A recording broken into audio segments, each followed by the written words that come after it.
علاش الدولة معذبة راسها ومعذبانا معاها؟ عندنا الماكيناش، عندنا الوراق، وعندنا المداد. علاش ما يوركوش على ديك البوطون ديال الديماراج ويطبعوا لينا الملاير نفرقوا ولا كاع المغاربه؟ كلشي يشري طوموبيل، كلشي يشري دار زوينه، ونمسحوا هاد السيمه ديال الفقر من هاد الخريطه. كيبان حل ساهل ياك، ولكن الحقيقه هي ان هذا الحل هو اكبر فخ يقدر يدمر البلاد كامله في ليله وضحاها. اليوم غنشوفوا الكوارث التاريخيه اللي وقعت باش نفهموا علاش داك الورق اللي في جيبك يقدر يولي والو الا طبعنا منه بزاف. شحال هادي قبل ما يبان الصرف كانت القضيه غادا غير بالمقايضه. بغيتي خبزه خاصك تعطيني شي حاجه كنحتاجها، مثلا بيض ولا صوف. ولكن هادشي كان معقد حيت يقدر الخباز ما يكونش محتاج البيض في ديك اللحظه. من بعد بان الذهب والفضه حيت كانت قيمتهم فيها، ولكن مع الوقت ولا صعيب تهز معاك خنشه ديال الذهب. فيما مشيتي تما بانوا الوراق النقديه اللي هما في الاصل كانت غير وصل كتعطي لك البنك باللي راك مخبي عندهم الذهب. اليوم الفلوس ما بقاتش مرتبطه بالذهب، ولات مرتبطه بالثقه. الثقه في الاقتصاد البلاد وفي داك الشيء اللي كتنتج. الفلوس ما كيتطبعوش بحال الجرائد ولا الكتوبه. هاد العمليه كدار في واحد البلاصه سميتها دار السكن، وهي بلاصه محميه اكثر من الخزائن. الفلوس فيهم تكنولوجيا خطيره، مداد كيتبدل لونه مع الضوء، خيوط ديال ليريز، وعلامات مائيه كتبان غير بالضوء. علاش هاد الصداع كامل؟ حيت الدولة خاصها تحمي القيمة ديال العملة. إلا قدر أي واحد يطبع الفلوس في دارهم فالثقة غطير، والفلوس غيوليو مجرد ورق ملون ما كيسوى والو. اجي نفهمو علاش الطباعة بزاف غتضر ماشي غتنفع. تخيل معايا واحد الجزيرة فيها 10 ديال الناس وفيها غير 10 ديال الخبزات، كل خبزة ديال 10 دراهم، يعني مجموع الفلوس في الجزيرة هو 100 درهم. جا الحاكم ديال الجزيرة وطبع 100 درهم أخرى وفرق عليهم.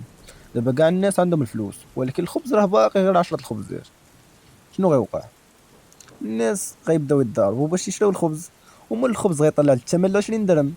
النتيجة الفلوس كيتزادوا، ولكن الخبزة بقات هي غير الثمن ديالها اللي طلع. ايوا راه هذا هو اللي كيتسمى التضخم. الفلوس كاينه والسلعه ما كايناش. هادشي اللي قالت قبيله راه ماشي غير هضره زايده. شوف مثلا زيمبابوي في 2008 الحكومه بقات كتطبع في الفلوس بلا قياس باش تحل المشاكل ديالها، ولكن وصلوا لواحد الحاله لدرجه انهم طبعوا الوراق فيها 100 تريليون دولار. تخيل معايا 100 تريليون دولار ورقه واحده. واش كتعرف هاد الورقه شنو كانت تقدر تشري؟ يلا تجيب لك رغيف ديال الخبز. يلا 100 تريليون، يلا غتجيب لك خبز.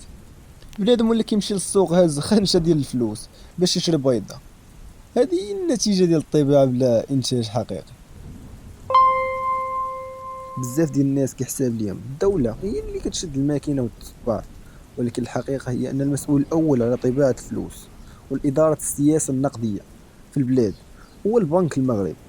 هذا هو البنك المستقل عن الحكومه باش ياخذ القرارات الصعبه بلا تدخلات سياسيه. الدور ديالو هو يحافظ على القيمه ديال الدرهم ويراقب التضخم ويضمن الاستقرار ديال النظام المالي. الا الحكومه بغات الفلوس زايده باش تمول شي مشروع، ما كتقولش للبنك المغرب طبع لينا، لا، خاصها تقترض يا اما من السوق الداخليه او من السوق الخارجيه من المؤسسات الدوليه. هادشي كيعني ان الفلوس الجديده اللي كتدخل للاقتصاد خاصها تكون عندها غطاء حقيقي ماشي غير غطاء عشوائي. ليش كنسمعوا بزاف على الدولار واليورو؟ ببساطه اقتصادنا مرتبط بالاقتصاد العالمي.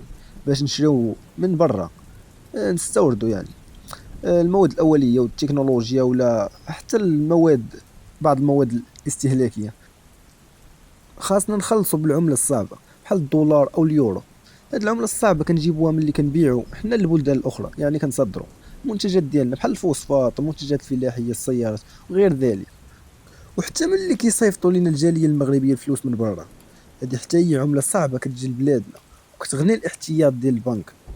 الا بقينا كنطبعوا غير الدرهم لما يكون عندنا احتياط كافي من العمله الصعبه، نلقاو راسنا ما قادرينش نشريو حتى داكشي اللي ضروري. وهنا فين غيولي الاقتصاد في خطر، حيت ما قادرينش نشريو من برا وداكشي اللي محتاجينه ما كاينش في وسط البلاد، وخاصنا عمله صعبه حنا عندنا غير الدرهم. الفلوس اللي كتدور ماشي كامله ورق مطبوعه، جزء كبير منها كيولي على شكل ارقام في البنكه. ملي كتودع فلوسك في البنكه، البنكه كيصيفطها للناس اخرين باش يديروا مشاريع ولا يشريو ديور ولا يدبروا منهم مليح، وهادشي كينتج فلوس جديده في شكل قروض. هذه الفلوس البنكيه والائتمان كتلعب دور كبير في تنشيط الاقتصاد، ولكن إلا زاد البنك في الإقراض بلا رقابة يقدر يولد ما يسمى بالفقاعات الاقتصادية اللي من الممكن تنفجر وتدمر الاقتصاد. هادشي علاش البنك المغرب كيراقب حتى دوك العمليات باش يحافظ على التوازن. إلا بغينا نوليو لاباس علينا كشعب، خاصنا نزيدو في الانتاج والجودة، ماشي نزيدو في عدد الأوراق اللي خارجين من الماكينة ولا المطبعة. مستقبلنا الاقتصادي في يدنا كامل. حسيت راسي بحال هضرت في هذا الفقره هذيك بحال داك الشيء تاع التنميه البشريه اللي كتقرا في الجغرافيا. المهم دابا فهمنا باللي الحل ماشي هو الطباعه، الحل هو الخدمه، الابتكار والذكاء في تسيير الاقتصاد. قصة ما عرفتش كي دايره، المهم سير خدم على راسك وبارك من الفراجه في داكشي اللي مكيفيدكش، سير شوف شي حاجه اللي غتنفعك. وصلنا دابا لنهايه الفيديو، هادشي اللي كاين. تساو تقولي كي جاكم هاد الفيديو، ما بدعتش فيه بزاف ولكن كاين فيه درنا فيه شويه ديال المجهود، كنتمنى يعجبكم ويجيكم زوين. وشكرا لاي واحد تفرج في هذا الفيديو. تنساوش ديروا لايك وبارطاج داك التخربيق ما كيدير. المهم الا عجبكم الفيديو قولوا لي باش نستمر في هذا المحتوى، واخا عارف بانه ما غاديش يشوفوا بزاف تاع الناس، ولكن تهلاو ونتلاقاو في فيديو جديد ان شاء الله الا بقينا حيين.